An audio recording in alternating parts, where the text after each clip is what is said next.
Oh, hey, there you are. Come on in. Let's learn a little bit about the art room. Here we are. We're in the art room, and happy first day of school or happy first day back from break, depending on when you're seeing this again. So when you first come in, I'm going to greet you. First of all, hi, I'm Miss Brinkley. I'm one of the art teachers here. You'll learn a little bit about me in a little bit, but first I'm going to explain to you where you're going to sit. So you're going to get one of these cards, and when you see this color, what color is this? Good, pink. So when you see pink or whatever color you see, follow me, you're gonna come find your table color. If you look in the art room, all the tables have a paint can with paint colors on them. So you're gonna find it and you're gonna come sit right at your seat. So now that you know where you sit, we're gonna kind of just play some let's find some stuff in the art room. So if you look over here, this year you're going to get a new art journal, which art journals are what you use to draw, sketch your ideas. There's even an All About Me page inside of it. So it's things that you work on throughout the year. And so everything's sorted by days. So day 1, day 2, day 3, day 4, and we even have a day 5 for 5th grade. So if you don't remember what day you are, you can come and find your teacher's name on here. All your sketchbooks will be in a colored folder that match your table. Okay, and then there'll be tabs that have your teacher's name inside. Your art supplies, there'll be a bin on your table. Mine don't match, they're not fancy like Miss Silver's that match her table colors yet.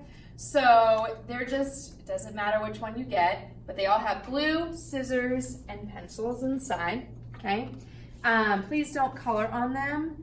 And we'll talk about how to use glue bottles and scissors in class, but we should know how to do that. And we'll talk about rules in a minute too. We're just looking over where everything is. And then crayons can be found here. Only when we need them, we'll bring them back out.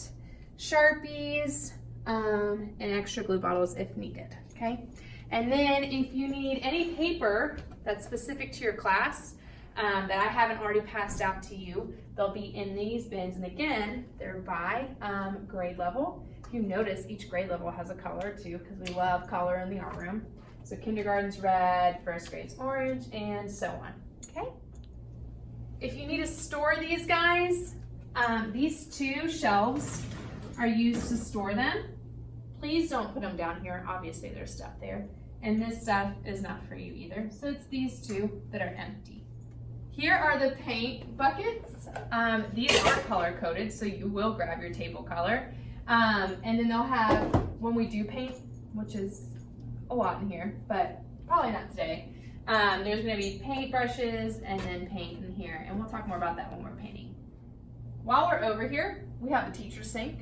I am the teacher. And then you have the student sink, which is where you will find your sink. This is the one you will use.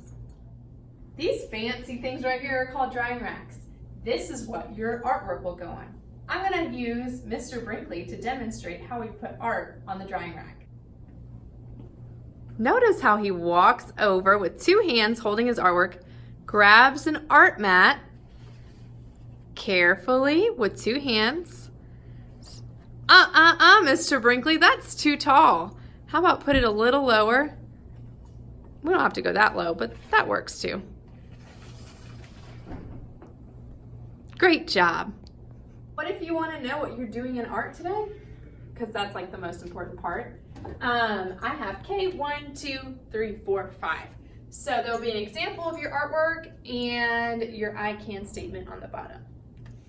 So we took a little tour of the art room. I'm going to talk a little bit about expectations live in your class. But for right now, I'm going to talk a little bit about noise level.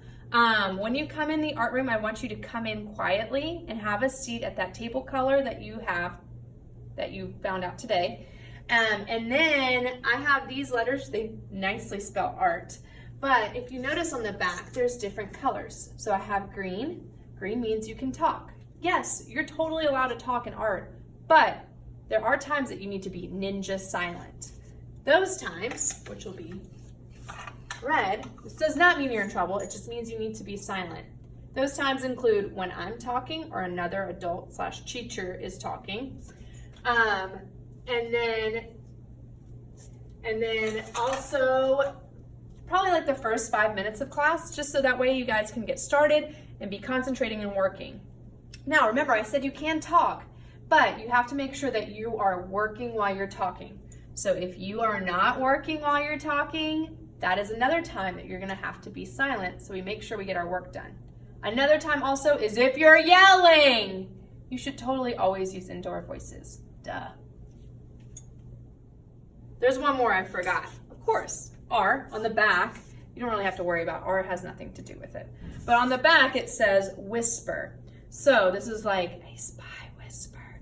You can whisper to your neighbor.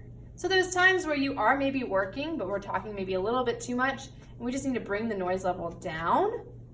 This is when we'll be whisper. Oh, one more thing I forgot, because I just keep forgetting things. When also sometimes you need to be silent, but not for like a super long time. I just need to get your attention because again, you can talk in here as long as you're working and you're not yelling. And how I'll do that, if I want to get your attention, because when I want to get your attention, it means I have something super important to say. So, I'll ring this bell. That means stop what you're doing and listen to me. Also, if I need to get your attention, I'm going to clap. And most of you probably echoed it back. And that just means stop what you're doing. I have something super important to say. All right, now that we learned about noise level, we've learned a little bit about the art room. Next, we're going to talk about classroom expectations and Duncan Creek expectations and how they apply in the art room, okay? We have 3 Duncan Creek expectations. If you know them, let's call them out. And if you don't, we're going to learn them. Safe, responsible, and respectful. So those 3 expectations, safe, respectful, responsible, those also apply in the art room. And we're gonna talk a little bit, so I'm gonna stop the video and I'm gonna talk to you live action about how we can be safe, how we can be respectful, and how we can be responsible in the art room. All right, that about sums it up. If you look right here though, I wanna talk about a few more things and then we'll get to making some art. So if you look over here, I have an artful word wall. I'm sure Miss Silver has a different, maybe a little bit of a different setup in her classroom, but we all have art words, and then we also have, if you can maybe find it in Miss Silver's room, a color wheel, and we'll talk about those later. But I'm so excited to teach you this year. I promised you I'd tell you a little bit about myself. So my name's Miss Brinkley. I've been here 5 years. This is my 6th year teaching. I went to UGA, go Dogs, and I love traveling. I love sunflowers. I also love art, of course. I also love Chick-fil-A, and let's see, I really enjoy Vincent van Gogh's art. Mr. Brinkley and I have a cute little golden doodle named Sunny, and we love her a lot too. So let me show you really quick, since we're on the topic of Sunny. If you can reach Sunny right down here, if you see her. So when you leave the art room, please be sure to high five Sunny and tell her an art word that you learned that day. So, all right, the last thing is, actually I have a few more things, you know me. We have the hamburger rubric right here. This is kind of how we grade your art. Yeah, we do kind of look at your art. So 4 is just like a super deluxe hamburger, which means you have, you went above and beyond. That's an E, basically. Then you have your yummy normal hamburger, which is great, which is an S. And then these are kind of incomplete, so they're kind of N and U's. Okay, and then over here, if you look at this last little area of the art room, we have the art mats that we talked about. This is where you put all your wet artwork on and then put it on the drying rack. Remember, it's like a shelf on the drying rack. And then when you come in, whoever is your clinic card person will put the clinic cards in this special pink box right here. And then I'll have tissues in here as well. And then when you complete your artwork, unfortunately you don't usually get to take your artwork home. We work on it a couple of times before you do. You'll put it in this awesome art box right here. So whenever I say, it's time to clean up, you're going to take your artwork, as long as it's not wet or paint, you're gonna put it in the Awesome Art box. Well, that about sums it up. I'm so glad that you're in my art class this year, and I can't wait to start making some art with you, which is gonna be very shortly. There's a few more things I wanna talk about live in action, not on this video. And then after that, we'll get started making some art.